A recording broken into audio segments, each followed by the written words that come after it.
నెల్లూరు నగరంలోని స్థానిక ప్రస్తుత క్లబ్ నందు జరిగిన విలేకరుల సమావేశంలో కన్స్యూమర్ రైట్స్ కౌన్సిల్ సభ్యులు మాట్లాడుతూ ఆంధ్రప్రదేశ్లో విద్యా వ్యవస్థలో విద్యార్థులకు 6వ తరగతి నుండి 10వ తరగతి వరకు ఇంటిగ్రేటెడ్ కోచింగ్ దానిని నిషేధించాలని, బాలల రక్షణ నిబంధనలను కఠినంగా అమలు చేయాలని, బలవంతపు సంస్థలతో కొనుగోలు విద్యా వాణిజ్యంపై నిషేధించాలని, విద్యా హక్కు చట్టం కఠినంగా అమలు చేయాలని పిలుపునిచ్చారు.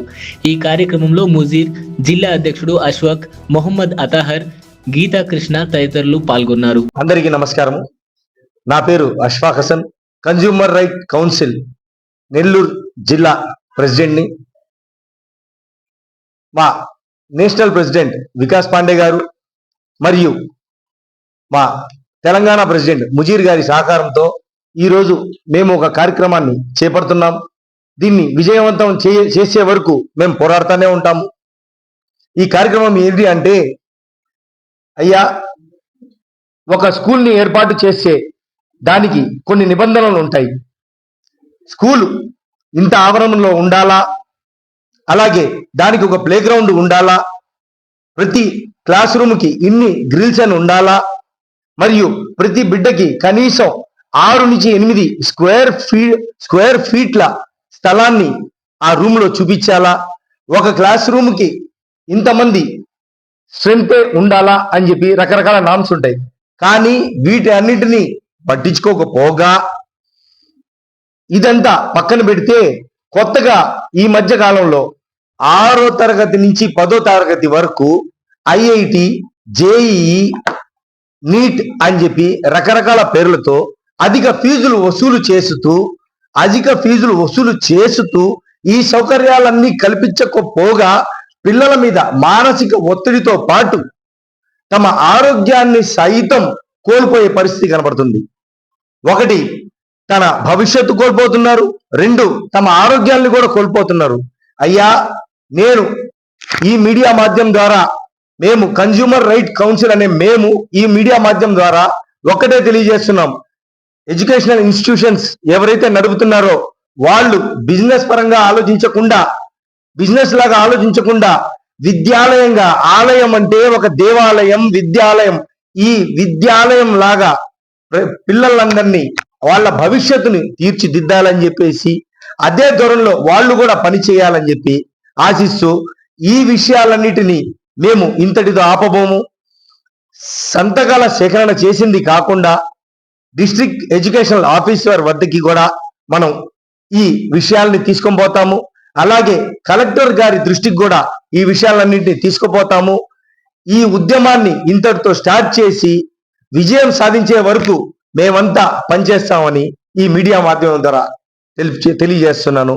అలాగే ఈ మీడియా మిత్రులందరూ మాతో సహకరించారు కాబట్టి వాళ్ళందరికీ ధన్యవాదాలు తెలుపుతున్నాను. శాఖ అధికారులకి కనబట్టలేదా అని నేను అడుగుతున్నా. జీవో నెంబర్ వాస్తవంగా 1లో చూసుకున్నటువంటి నిబంధనలు విద్యాశాఖ అధికారులు కానీ, స్కూల్స్ యాజమాన్యాలు కానీ తుంగలో తొక్కి వారి యొక్క లబ్ధియే చూసుకుంటున్నారు. నేను ఒక విద్యార్థుల యొక్క వారు మానసిక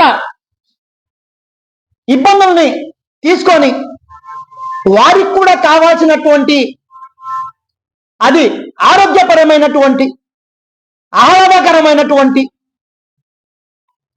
విద్యని ఎక్కడా అందించట్లేదు.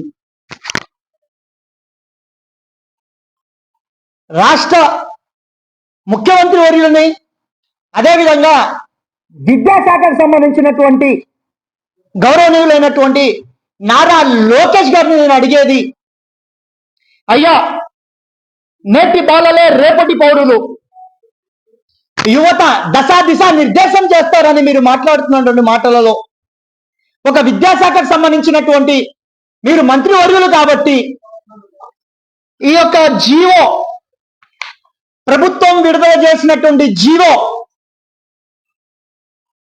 ఐఐటి, జేఈ, మెయిన్స్ అనే ముద్దు పేర్లు ఏ బోర్డులో పెట్టుకోకూడదు, కానీ విద్యాశాఖ సంబంధించినటువంటి మంత్రివర్యుల్ని 2 చేతులు జోడించి ఒక్కసారి ఆ జీవో నెంబర్ 1ని తీసుకొని మీరు చదివిన తర్వాత రాష్ట్ర వ్యాప్తంగా ఉన్నటువంటి స్కూల్స్ లో ఈ ముద్దు పేర్ల బోర్డులను తొలగించి అయ్యా ఆ యొక్క తల్లిదండ్రులు భరాయిస్తున్నటువంటి లక్షల ఫీజులు తగ్గించమని చెప్పేసి ఒక కన్జ్యూమర్ రైట్స్ సంబంధించినటువంటి తెలంగాణ రాష్ట్ర అధ్యక్షుడిగా ఆ బిడ్డల యొక్క ఆవేదన అలా చాలా బాధగా ఉంది.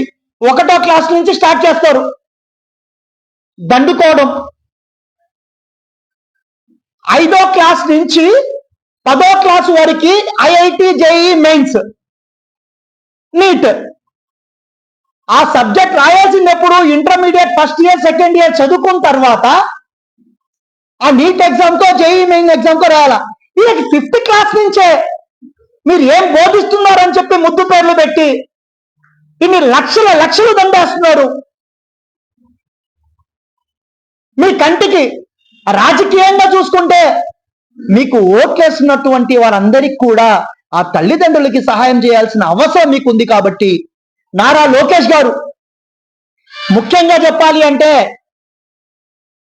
నెల్లూరు నగరంలోనే ముద్దు పేర్లు పెట్టుకున్నటువంటి ముద్దు పేర్లు పెట్టుకునే డబ్బులు దండుకుంటున్నటువంటి ఆ శాఖకు సంబంధించినటువంటి మీరు మినిస్టర్ గారు కాబట్టి వెంటనే స్పందించాలి. అదే విధంగా నెల్లూరు జిల్లాలో సంబంధించినటువంటి వీటికి అవగాహన కల్పించే విధంగా ఖచ్చితంగా మా యొక్క సిఆర్సి జిల్లా టీం పనిచేస్తుందని చెప్పి రేపు మాక్సిమం ట్రైన్ చేస్తాం. రేపు నుంచి స్టార్ట్ చేస్తాం. అవగాహన ఏ విధంగా ఉంది, అసలు ఎవరికి పర్మిషన్ ఉంది, అసలు జీవోలు ఏంటి, ఇవన్నీ కూడా అవగాహన కల్పించి వాళ్ళ యొక్క సంతకాల సేకరణ చేసి నారా లోకేష్ గారికి గిఫ్ట్ గా పంపిస్తాం. అయ్యా పునరుద్ధరణ చేయండి అని. మేము నామకే వాస్తే చెప్పట్లా, మా నోటి మాటలతో చెప్పట్లా. జీవోలో ఉన్నటువంటి ఈ యొక్క జీవోలో ఉన్నటువంటి అన్ని కూడా చదువుకొని దీన్ని అనుసరించాల్సిన అవసరం ఉంది. కాబట్టే కన్జ్యూమర్ రైట్ కౌన్సిల్ నుంచి మేము డిమాండ్ చేస్తున్నాం.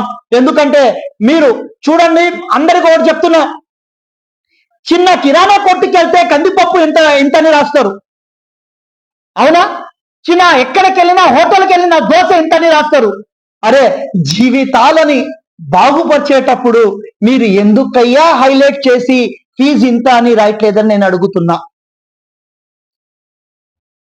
మీరిచ్చే సర్టిఫికెట్ లో ముఖ్యంగా ప్రెస్ వారికి మీకు చెప్తున్నానగా, మీరు ఏ సర్టిఫికెట్ లోనో చూసుకోండి, చదువు పాస్ అయిపోయిన తర్వాత కానీ ఆ స్టూడెంట్ ఇంకో స్కూల్ ట్రాన్స్ఫర్ అయ్యేటప్పుడు కానీ ఆ యొక్క స్కూల్ పేరు ఉంటది, కింద తెలుగు మీడియం ఇంగ్లీష్ మీడియం ఉంటది. కానీ ఐఐటి జేఈ మెయిన్స్ అని నీట్ అని మీరు ముద్దు పేర్లు పెట్టుకున్నటువంటి దండుకున్నటువంటి ఆ యొక్క సర్టిఫికెట్ ఎందుకు కనబట్టలేదని నేను అడుగుతున్నా.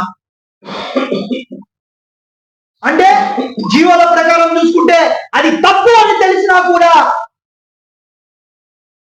ఈ రోజు విద్యా వ్యవస్థ వ్యాపార వ్యవస్థను మార్చుకునే ముద్దు పేర్లతోటి ఆ యొక్క తల్లిదండ్రుల దగ్గర ట్యాక్స్ రూపంలో మీరు దండుకుంటున్నారు. కాబట్టి మీరు ఇచ్చే జిఎస్టీ బిల్లులు చూసుకుంటే ఆ యొక్క స్కూల్స్ సంబంధించిన జిఎస్టీ బిల్లులు చూసుకున్నా దాంట్లో కూడా ఎక్కడ ఐఐటి జేఈ మెయిన్స్ లేదు. ఇవన్నీ కూడా సరైన అవగాహన ఇచ్చే విధంగా, సరైన అవగాహన వచ్చే విధంగా ఖచ్చితంగా కన్జ్యూమర్ రైట్స్ పనిచేసి ఆ యొక్క తల్లిదండ్రులకి మేమున్నామనే భరోసా కల్పించే కార్యక్రమాలు చేపడతామని చెప్పి మీరు ద్వారా తెలుసుకుంటూ ఇది ఖచ్చితంగా వస్తుందని భావిస్తున్నా. ఎందుకంటే ప్రతి ఒక్క ఇళ్లలో కూడా 2-3 బిడ్డలు చదువుతున్నారు. ఈ దండకాన్ని ఆపదాం అనే కార్యక్రమే ఈ కన్జ్యూమర్ రైట్ కౌన్సిల్ గా నేను తీసుకున్నా. Thank you so much. ఇప్పుడు ఈ వీడియో కనుక మీకు నచ్చినట్లయితే లైక్ చేసి షేర్ చేయండి. మరిన్ని లేటెస్ట్ అప్డేట్స్ కోసం మా ఛానల్ ని సబ్స్క్రైబ్ చేయండి.